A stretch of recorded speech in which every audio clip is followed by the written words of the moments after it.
इतिहास के पन्नों में न जाने कितने नायक गुमनाम रह जाते हैं। आज हम भारत के एक ऐसे ही महान जासूस की एक अविश्वसनीय और दुखद कहानी को समझेंगे। एक ऐसा नाम जिसे ब्लैक टाइगर के नाम से तो जाना गया, लेकिन जिसे शायद उसके अपने ही देश ने भुला दिया।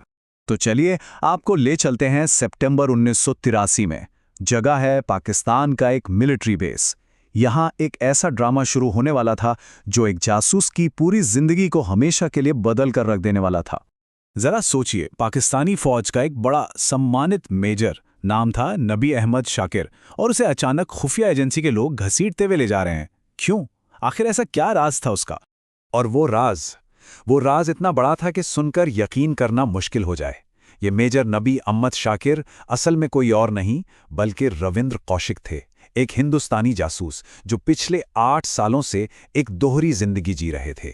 मतलब उन्होंने दुश्मन देश में अपनी पैठ इतनी गहरी बना ली थी कि उनकी एक पाकिस्तानी बीवी थी, एक बच्चा था और पूरी की पूरी एक पाकिस्तानी जिंदगी थी। लेकिन उनकी रगों में जो खून दौड़ रहा था वो हिंदुस्तानी था, और शायद यही उनका सबसे बड़ा बलिदान था।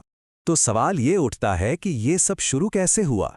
कैसे राजस्थान का एक 23 साल का लड़का जिसे थिएटर का शौक था, जासूसी की इस खतरनाक दुनिया में पहुंच गया?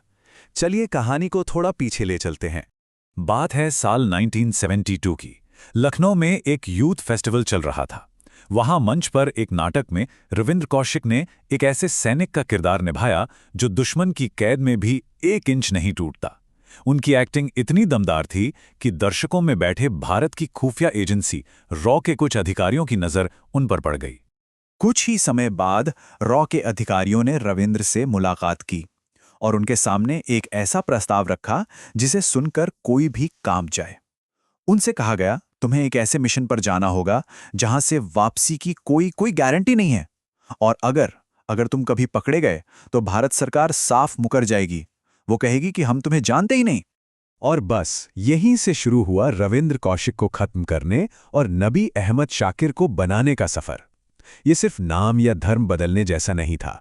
ये तो एक इंसान की पूरी पहचान, उसकी पूरी हस्ती को मिटाकर एक बिल्कुल नया इंसान गढ़ने जैसा था। अगले 3 साल, वो 3 साल शायद उनकी जिंदगी के सबसे मुश्किल साल थे। उन्हें दुनिया से बिल्कुल काट दिया गया। उन्हें इस्लाम सिखाया गया, कुरान की आयतें रटाई गईं और पाकिस्तानियों की तरह उर्दू बोलना सिखाया गया, बिल्कुल उसी लहजे में। यहाँ तक कि उनका खतना भी कराया गया ताकि उनकी पहचान पर कभी कोई शक ना कर सके। 1975 आते आते रविंद्र कौशिक नाम का इंसान आधिकारिक तौर पर मर चुका था। तो अब नबी अहमद शाकिर तैयार थे। चलिए देखते हैं कि कैसे उन्होंने दुश्मन के दिल में यानी पाकिस्तान में अपनी जगह बनाई। उनका प्लान एकदम सटीक और सोचा समझा था। सबसे पहले वो पाकिस्तान पहुंचे और कराची यूनिवर्सिटी में कानून की पढ़ाई शुरू की। इससे उनकी एक पढ़े लिखे काबिल इंसान की इमेज बनी। डिग्री पूरी करने के बाद उन्होंने पाकिस्तानी सेना ज्वाइन करने के लिए अप्लाई किया, और कमाल देखिए, वो सारे बैकग्राउंड चेक पार करके मिलिट्री अकाउंट्स डिपार्टमेंट में क्लर्क बन गए। फिर तो अपनी मेहनत और ईमानदारी के दम पर वो एक के बाद एक सीढ़ी चढ़ते गए और आखिर में मेजर के पद तक जा पहुंचे। 1979 से 1983 इन 4 सालों में उन्होंने भारत को वो खुफिया जानकारियां भेजीं जिनकी कोई कीमत नहीं थी। सीमा पर पाकिस्तानी सैनिकों की हर हलचल, उनके हथियारों का पूरा ब्यौरा, उनकी सैन्य रणनीति और भारत के खिलाफ पाकिस्तान के हर छोटे बड़े गुप्त प्लान की खबर वो भारत तक पहुंचा रहे थे। ऐसा माना जाता है कि उनकी भेजी हुई जानकारी की वजह से हजारों भारतीय सैनिकों की जान बची थी। उनकी इस बेमिसाल बहादुरी और देश के लिए इस अमूल्य योगदान को देखते हुए भारत की तत्कालीन प्रधानमंत्री इंदिरा गांधी ने उन्हें एक कोड नेम दिया, ब्लैक टाइगर। एक ऐसा टाइगर जिसकी दहाड़ दुश्मन के कानों तक तो नहीं पहुंचती थी, लेकिन उसका असर उन्हें अंदर तक हिला देता था। 8 साल तक सब कुछ परफेक्ट चल रहा था, लेकिन फिर एक छोटी सी, एक मामूली सी गलती हुई और सब कुछ तबाह हो गया। सिर्फ एक घातक गलती, और सालों की मेहनत, त्याग और बलिदान सब पर पानी फिर गया।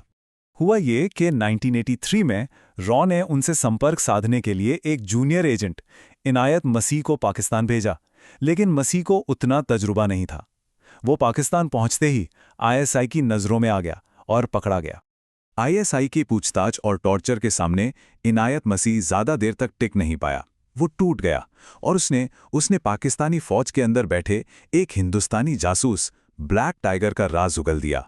और यहीं से रविंद्र कौशिक की कहानी का सबसे दर्दनाक हिस्सा शुरू होता है। उनकी गिरफ्तारी के बाद जो हुआ वो क्रूरता, अकेलेपन और भुला दिए जाने की एक बेहद दर्दनाक दास्तां है। गिरफ्तारी के बाद उन्हें 2 साल तक सियालकोट के खुफिया सेंटर में रखा गया। उन पर बेइंतहा जुल्म हुए, भयानक टॉर्चर किया गया, लेकिन उन्होंने अपने देश का एक भी राज नहीं खोला, एक भी नहीं। उन्हें पहले तो मौत की सजा सुनाई गई, जिसे बाद में उम्र कैद में बदल दिया गया, और फिर अगले 16 साल उन्होंने पाकिस्तान की अलग अलग जेलों में बेहद बुरी अमानवीय हालत में गुजारे। और आखिर में टीबी और दिल की बीमारी के चलते 21 नवंबर 2001 को सिर्फ 49 साल की उम्र में मियांवाली जेल में उनका निधन हो गया। जेल से उन्होंने अपने परिवार को कई खत लिखे। एक खत में उनका दर्द साफ छलकता है। उन्होंने लिखा, क्या भारत जैसे बड़े देश के लिए कुर्बानी देने वालों को यही मिलता है? एक और खत में उन्होंने लिखा था, अगर मैं एक अमेरिकी होता तो मैं 3 दिन में इस जेल से बाहर होता। इन चंद शब्दों में वो सारा दर्द, वो सारी पीड़ा छिपी है कि जिस देश के लिए उन्होंने अपनी पूरी जिंदगी दांव पर लगा दी, उसी देश ने उन्हें भुला दिया। और यही जासूसी की दुनिया की सबसे कड़वी सच्चाई है। भारत सरकार ने कभी भी आधिकारिक तौर पर यह नहीं माना कि रविंद्र कौशिक उनके एजेंट थे। पकड़े जाने पर देश ने उनसे मुंह मोड़ लिया, ठीक वैसा ही जैसा मिशन पर भेजते समय उन्हें बताया गया था। चलिए, अब आखिर में उनकी विरासत और इस भारी कीमत पर बात करते हैं जो उन्होंने चुकाई। रविंद्र कौशिक की कहानी हमें एक बहुत ही गंभीर सवाल के साथ अकेला छोड़ जाती है। आखिर किसी भी देश की सुरक्षा की असली कीमत क्या होती है? शायद ये कीमत उन गुमनाम हीरोज द्वारा चुकाई जाती है जिनकी कहानियां हम तक कभी पहुंच ही नहीं पाती।